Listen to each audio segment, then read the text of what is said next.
Hallo liebe Aquarellfreunde! Jetzt im Herbst male ich sehr gerne Stillleben. Dafür baue ich mir heute ein schlichtes Motiv aus diesen 3 Objekten auf. Die unterschiedliche Stofflichkeit der Tasse, des transparenten Glases und der glänzenden Tomate sollen in meinem Aquarell gleich gut wirken. Deshalb bastle ich mir nun ein kleines Setup mit Hilfe dieses Hintergrundblattes. Nun wünsche ich euch viel Spaß beim Zuschauen und nachher natürlich beim Ausprobieren. So, hier seht ihr nun den Aufbau und ich beginne jetzt mit der Bleistiftskizze.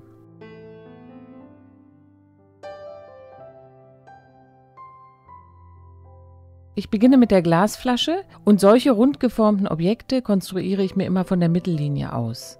Jeweils 2 Punkte rechts und links von der Mittelachse garantieren mir, dass die Flasche nachher wirklich symmetrisch aussieht. Die fertige Skizze hängen wir euch wieder als PDF unter dem Video an.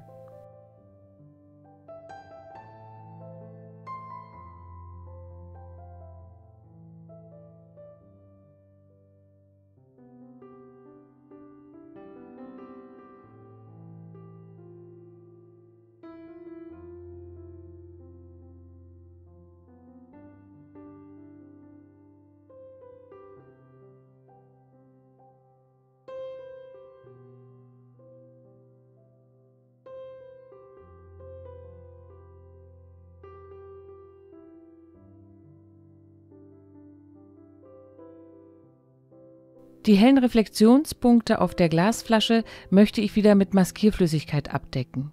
Hierzu nutze ich das Maskierfluid von Winsor & Newton auf Ammoniakbasis. Nehmt dafür einen alten Pinsel, den ihr nach dem Maskieren sofort auswascht. Er sollte aber eine schöne Spitze haben, sodass die kleinen Reflexionen wirklich ganz zart aufgetragen werden können. Ich starte mit dem Hintergrund und lockeren Strichen in Kobaltblau und Ultramarin mit etwas Neutraltinte. Ich arbeite großzügig über den Henkel der Tasse und auch über die gesamte Glasflasche.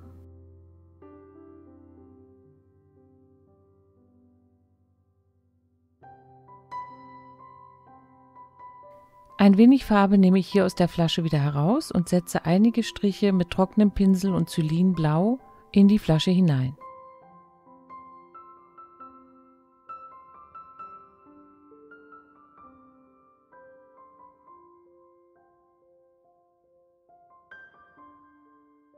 Mit einer Mischung aus Green Appetite Genuine und lichter Ocker und etwas Cobalt Türkis Light male ich nun die Tasse direkt an den noch feuchten blauen Rand.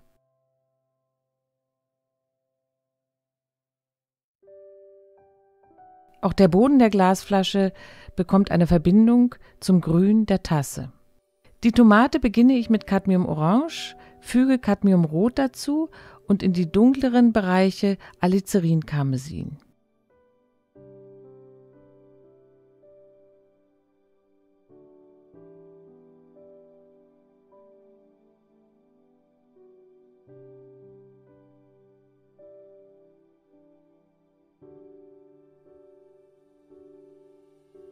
Auch den Schatten ziehe ich mit dem Rot aus dem Bildrand.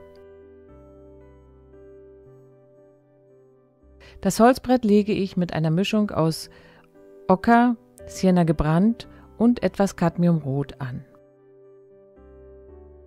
Durch genügend Wasser können sich die Objekte, Tasse, Glasflasche und Tomate gut mit der Fläche des Tisches verbinden. Nun hole ich mit meinem Flachpinsel einige helle Linien aus der Glasflasche schon heraus. Dadurch wird sie sofort plastischer.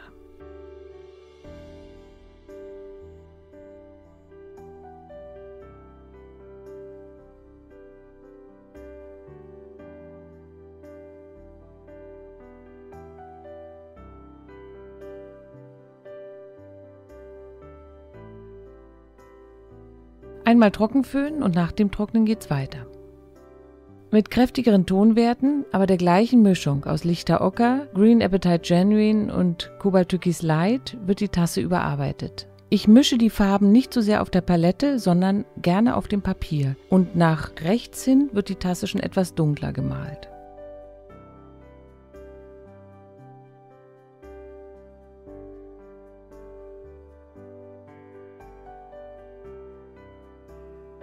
Der Rand der Flasche verschwindet jetzt für den Moment. und den Schatten hinter der Flasche ziehe ich mit der Fläche der Tasse zusammen.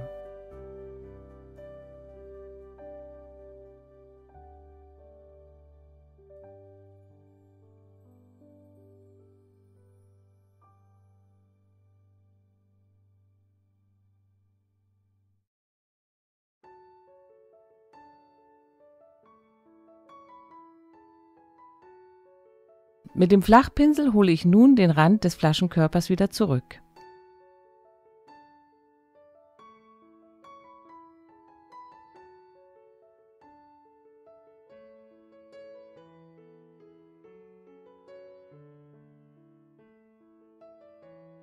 Auch die Tomate überarbeite ich mit kräftigen Rottönen jetzt noch einmal.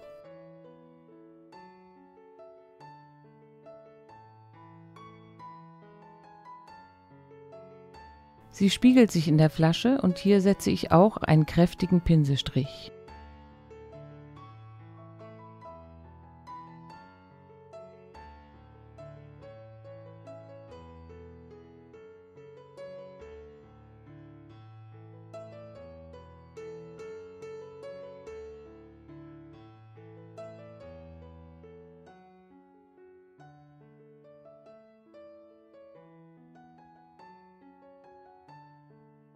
Am Henkel der Tasse ist ein wenig Feinarbeit nötig. Ich arbeite mit einem kleinen Pinsel und ziehe Linien in Sienna gebrannt und dunklen Grüntönen. Dabei schaue ich genau, wie sich Licht und Schatten auf dem Tassenhenkel verteilen.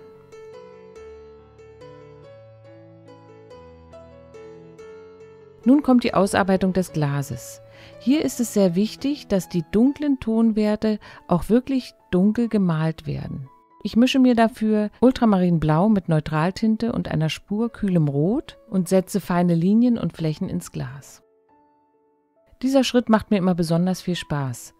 Ich modelliere in aller Ruhe und schaue genau hin, notiere die kleinsten Dunkelheiten und Helligkeiten und freue mich, wenn langsam das transparente Glas entsteht.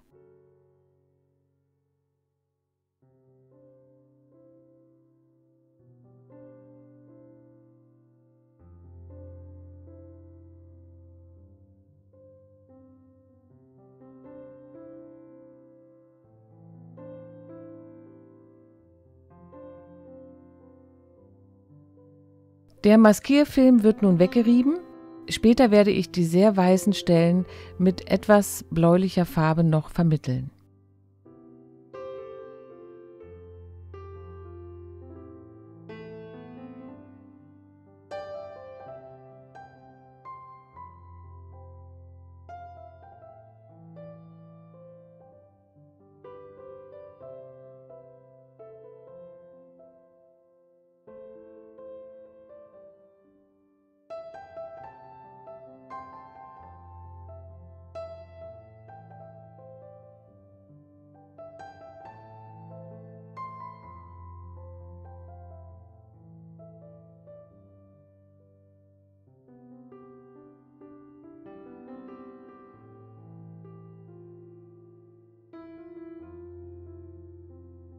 Das Grün der Tomate male ich nun mit Green Appetite Genuine und Lichter Ocker und vertiefe einige Stellen mit Perry Lane und einer Spur Neutraltinte.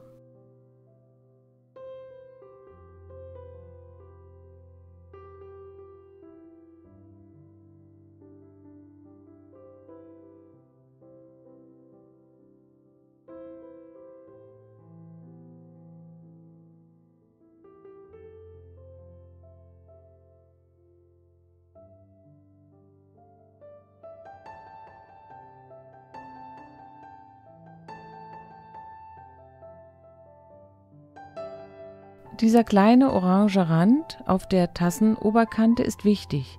Er nimmt die Farbe der Tomate wieder auf und bringt somit etwas Harmonie ins Bild.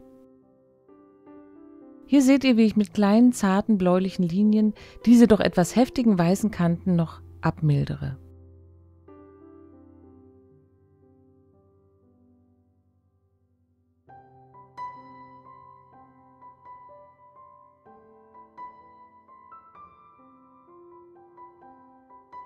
Dunkle Schlagschatten unter den Objekten bringen noch ein wenig mehr Tiefe und Plastizität.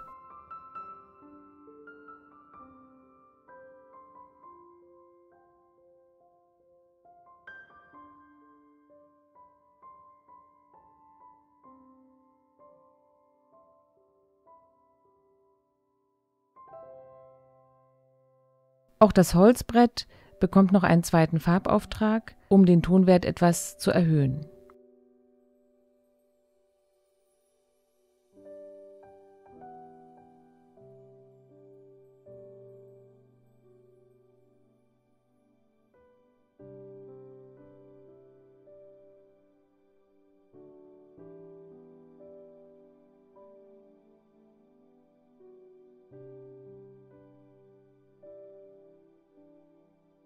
So, das war's für heute.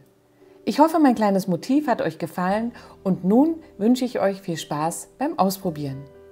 Ich wollte noch einen Schluck Tee nehmen.